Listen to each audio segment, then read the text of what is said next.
E nesta oportunidade, eu vou trazer à tona aqui um assunto que é muito intrigante, sobre a agenda global, sobre a elite global, sobre o governo das sombras que manipula a população deste planeta já há muito tempo. Nós vamos dar um passeio através das instituições de caridade riquíssimas deste planeta, as fundações milionárias dos senhores do mundo. Vamos descobrir o propósito pelo qual realmente elas existem e em função do que elas trabalham. Nós vamos observar o comportamento da elite global com relação ao domínio mundial no que diz respeito à comida, à alimentação.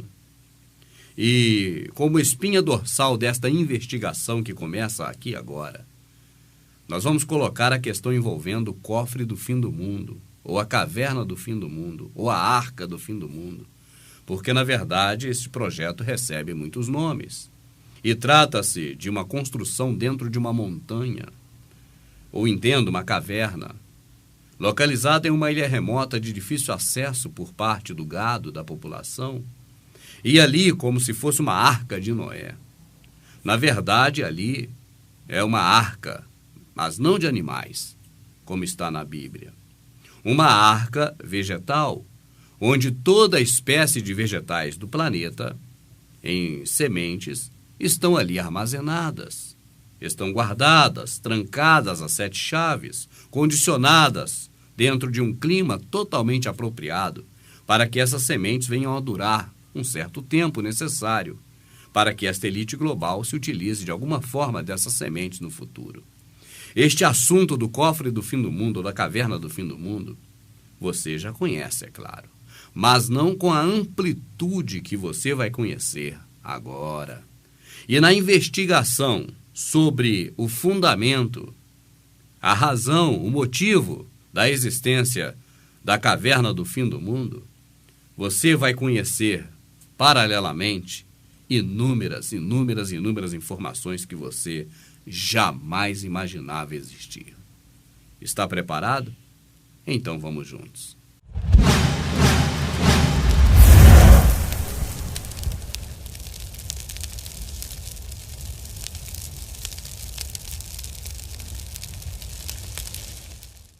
Trata-se de um banco de sementes patrocinado por Bill Gates e David Rockefeller, os gigantes dos transgênicos que pretende preservar uma parcela da biodiversidade do planeta para um futuro próximo. Bill Gates investiu dezenas de milhões de dólares em conjunto com a Fundação Rockefeller, com a Monsanto, a Fundação Syngenta, o governo da Noruega, entre outros, naquilo que é chamado de Banco de Sementes do Fim do Mundo. Oficialmente, o projeto chama-se a Caverna Global de Sementes. Ela se encontra na ilha de Spitsbergen, na Noruega, no arquipélago de Svalbard. A caverna no Ártico, com as sementes do juízo final, patrocinados por Bill Gates, Rockefeller, entre outros, conhece algo que nós não sabemos. Uma coisa de que o fundador da Microsoft, Bill Gates, não pode ser acusado é de ser indolente. Aos 14 anos já fazia programação. Aos 20 anos era ainda estudante em Harvard e fundou a Microsoft.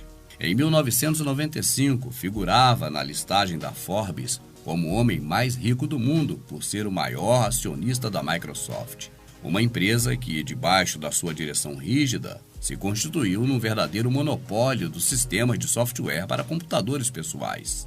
Em 2006, quando a maior parte dos milionários como ele pensava em retirar-se para uma tranquila ilha do Pacífico, Bill Gates decidiu dedicar as suas energias à sua Fundação Bill e Melinda Gates, a maior fundação privada do mundo em todos os tempos.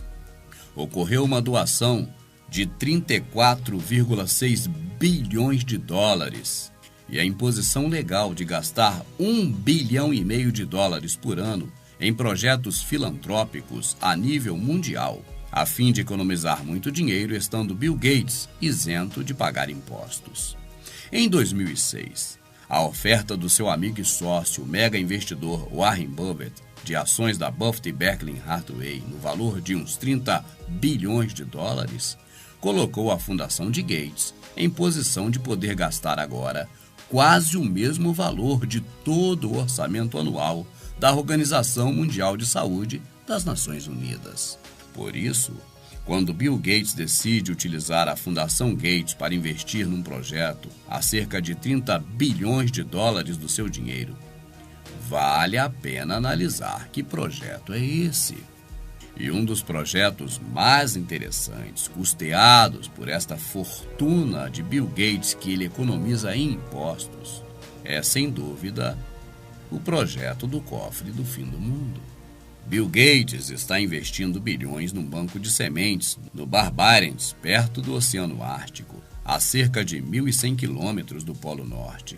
A ilha é um árido pedaço de rocha reclamado pela Noruega e cedido em 1925 por um tratado internacional. É nesta ilha quase esquecida que Bill Gates investiu dezenas de seus milhões em conjunto com a Fundação Rockefeller, com a Monsanto Corporation, com a Fundação Syngenta e o governo da Noruega, entre outros, no que é chamado de Banco de Sementes do Fim do Mundo.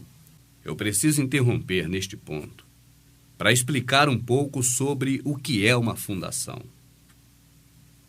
Acontece assim. Nós que somos pessoas simples da sociedade, conhecido pelos Illuminati tratados como gado, nós ficamos aquém de alguns direitos e privilégios que os ricos têm. Nós temos que pagar impostos, impostos e mais impostos.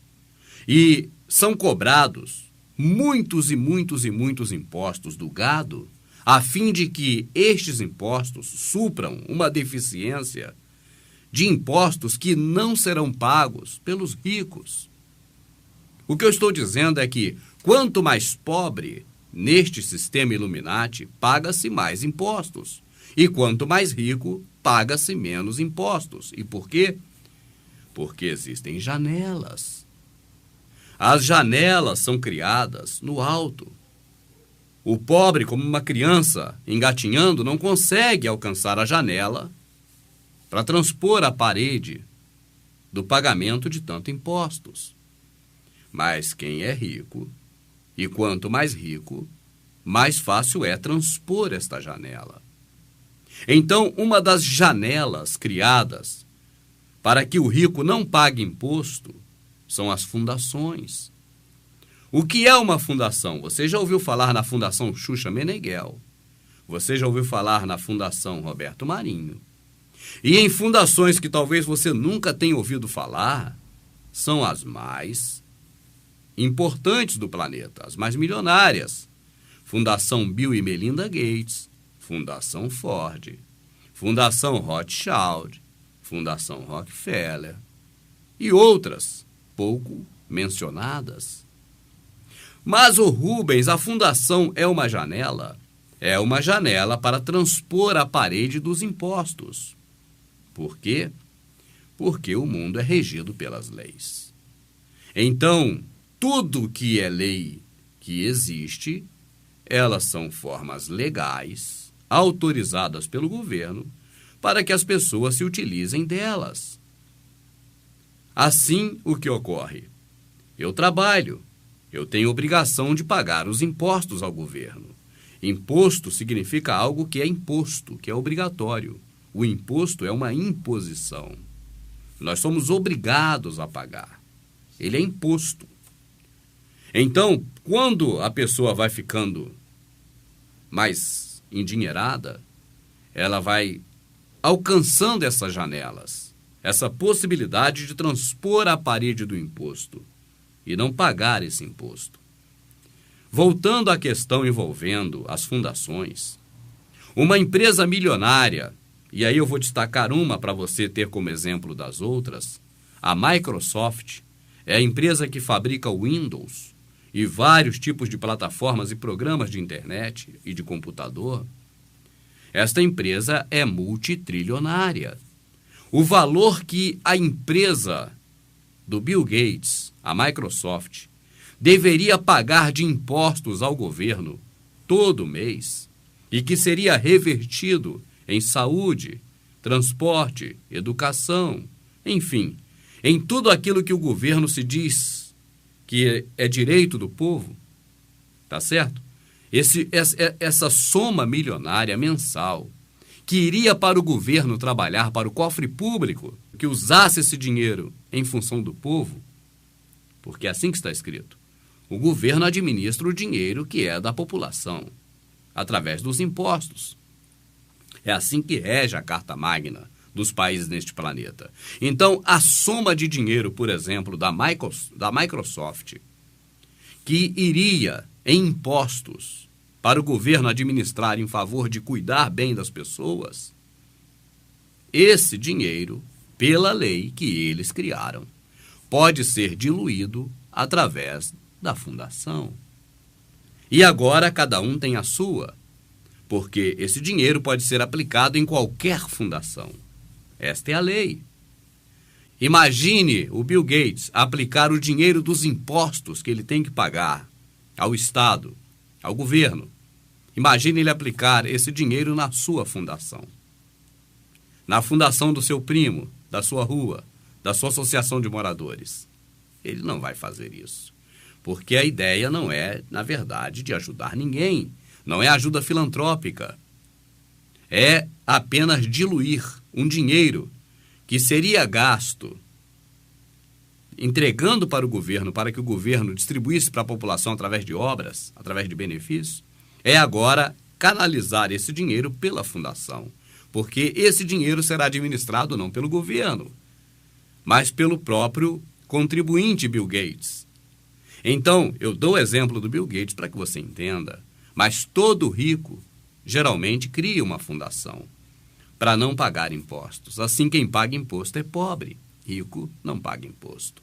E voltando ao caso de Bill Gates, que é o exemplo apenas, o dinheiro da Fundação Bill e Melinda Gates, que é o dinheiro que ele deveria pagar em impostos, é empregado na eugenia.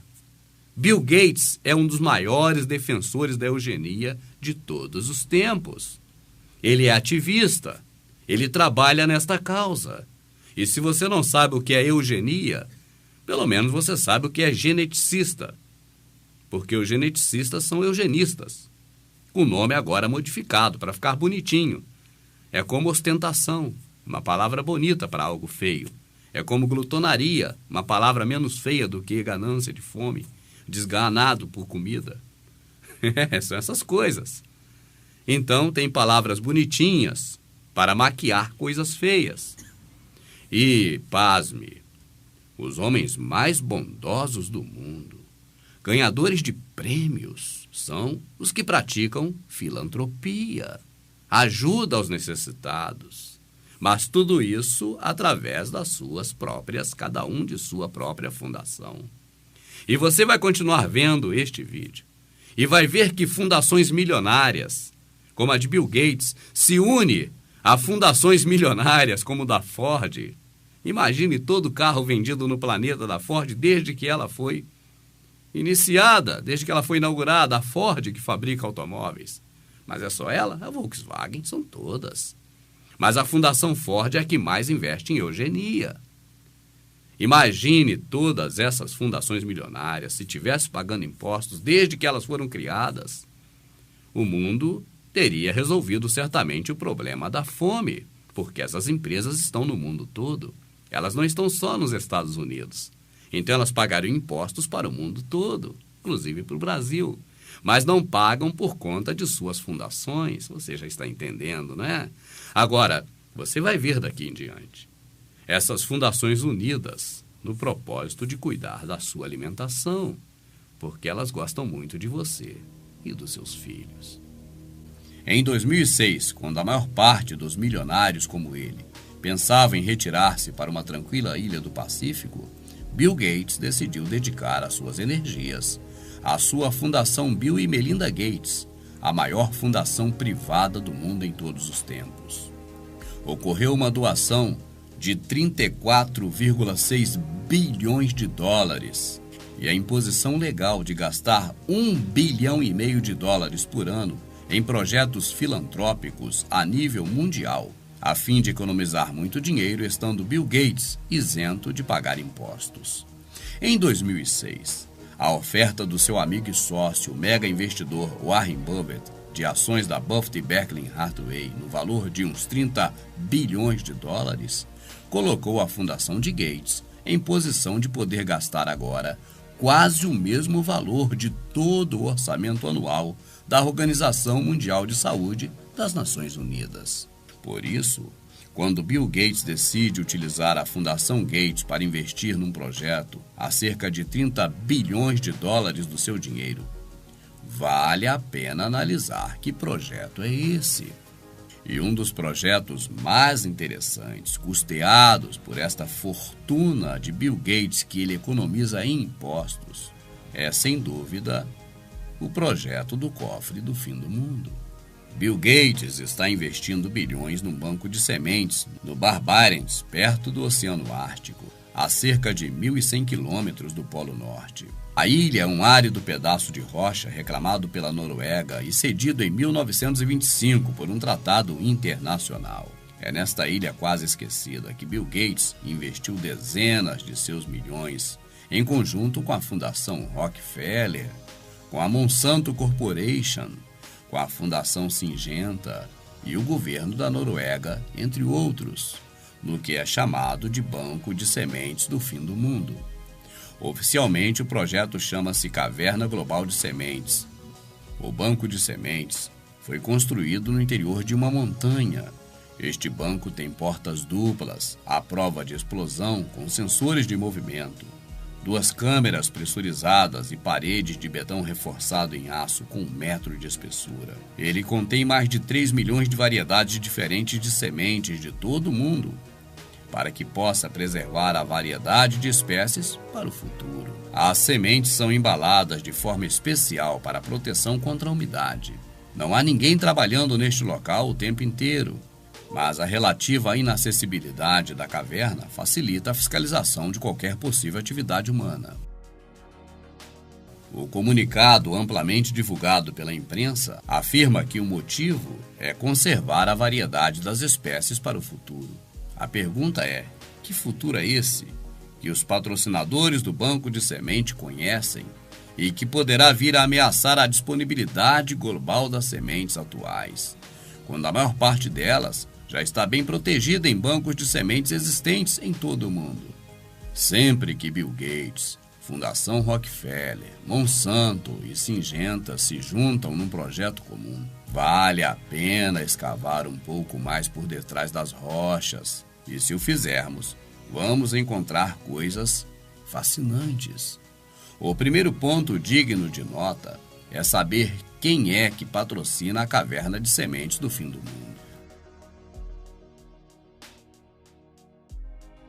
Aqui, em conjunto com os noruegueses, estão, conforme já dito, a Fundação Bill e Melinda Gates, o gigante americano do agribusiness, DuPont Pioneer Hybrid, um dos maiores proprietários mundiais de patentes de sementes e organismos geneticamente modificados, os transgênicos, e de pesticidas em geral. A Syngenta, uma expressiva companhia de sementes geneticamente modificadas e agroquímicos, ela que tem sede na Suíça, e através da Fundação Syngenta, a Fundação Rockefeller, um grupo privado, criou a revolução genética com mais de 100 milhões de dólares em sementes a partir dos anos 70.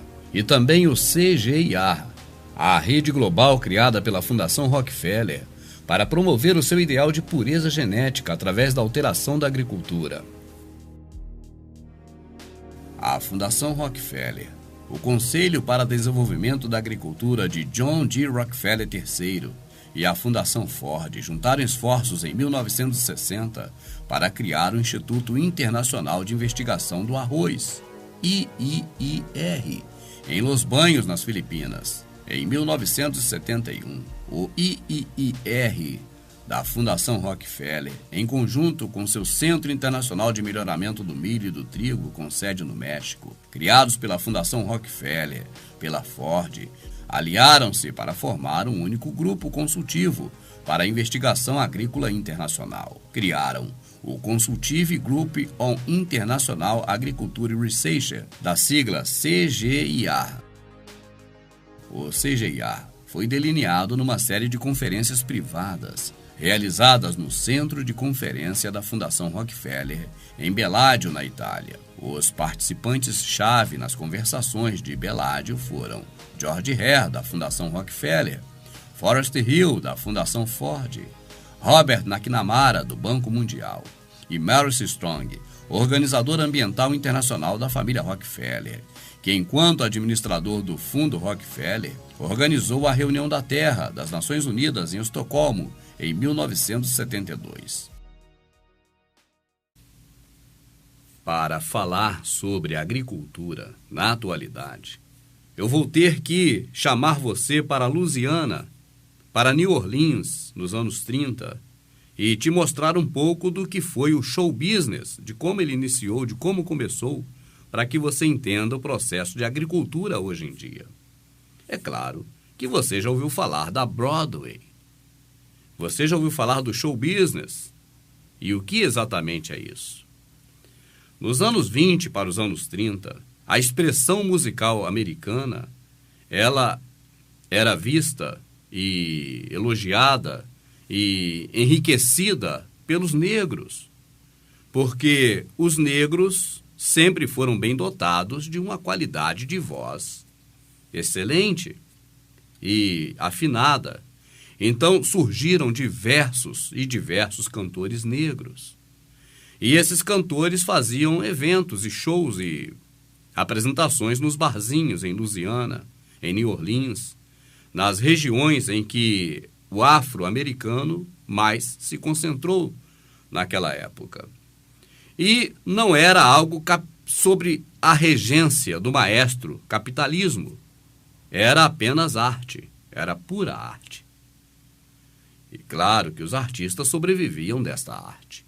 Então, investidores significa exploradores, homens capitalistas que pensam em extrair dinheiro de qualquer meio que vejam possibilidade disso, ficaram atentos à música de New Orleans, os músicos negros principalmente, e criaram em Nova York, ou vamos dizer assim, trouxeram para Nova York para centralizar ali, monopolizar o poder, um espaço na rua Broadway de casas de eventos. Agora, essas pessoas de New Orleans, essas pessoas de Louisiana, essas pessoas do interior, vamos dizer assim, foram atraídas através de aliciamentos para serem artistas da Broadway. Já não era mais o contratante do artista, o dono do barzinho, o simples dono de uma casa noturna naquele bairro, naquela comunidade. Já eram empresários, já eram pessoas capitalistas, agora explorando os artistas, e esses até queriam ser explorados, porque estavam recebendo, e até hoje é assim. Então agora a arte se centralizou na Broadway. E a Broadway era, na verdade, um liquidificador de processamento para extrair e sugar tudo que podia da arte. A arte virou um grande negócio e se chamou show business, o negócio de shows. Investir em show business foi a sacada do momento para esses capitalistas. Você sabe o que é show business, mas talvez você não tenha nunca ouvido falar em agrobusiness. O agrobusiness é uma palavra que não é dita nos meios de comunicações. Você não ouve falar sobre agrobusiness nas rodas populares, nas ruas, nos pontos de ônibus, no que o gado é adestrado a conversar no seu dia a dia. Você ouve falar de futebol, você ouve falar de novelas, você ouve falar de crimes, acidentes e coisas desse tipo que a televisão fica jogando. A palavra agrobusiness não é conhecida porque ela só circula na roda das fundações, na roda das famílias Illuminati, nas rodas sociais da elite global. A agrobusiness é capitalismo em cima da agronomia. Eu pergunto a você, os barzinhos de Louisiana, os barzinhos de New Orleans, cadê eles?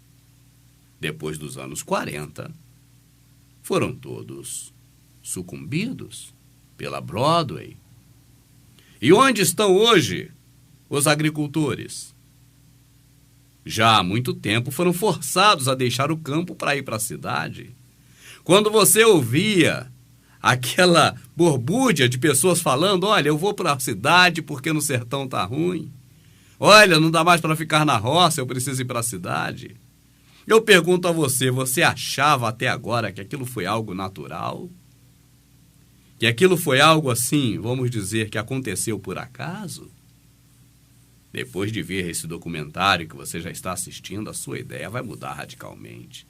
Porque agora o véu da mentira será arrancado do seu rosto com a luz da verdade. O grande êxodo rural, que aconteceu sobretudo nos anos 50, 60, e você presenciou, seus pais presenciaram, e que hoje já vivemos num pós esta era, não aconteceu por acaso. Não foi só no Brasil, foi no mundo todo. Por isso as grandes concentrações das periferias, nos grandes centros, nas capitais, porque o povo todo, colono, saiu do sertão. Mas não foi algo mero de acaso, ou do acaso, foi regimentado, orquestrado, na batuta dos senhores do mundo de propósito. Através de quem? Através das fundações. Através desses homens respaldados pelo dinheiro, que deveria ir para o cofre público, ser transformado em benefícios para a sociedade, e que se transformaram em ferramentas para monopolizar, para dominar, para criar pragas e mais pragas nas lavouras, a fim de vender os inseticidas. E agora, numa vã, e eu chamo de idiotizada, vontade humana de ser superior ao Criador, estão mexendo no código genético. Mas não é de hoje, já há algum tempo. E estão transformando o que o Criador fez de bom, segundo eles, para melhor. Estão melhorando os alimentos geneticamente, porque na mente desses homens doentios, o que o Criador fez não foi tão perfeito, e é necessário agora que se melhore. E estão melhorando todos os alimentos, para que você, que eles te amam, possa comer. E para que você, que eles te amam, possa também colocar na mesa e nos pratos dos seus filhos.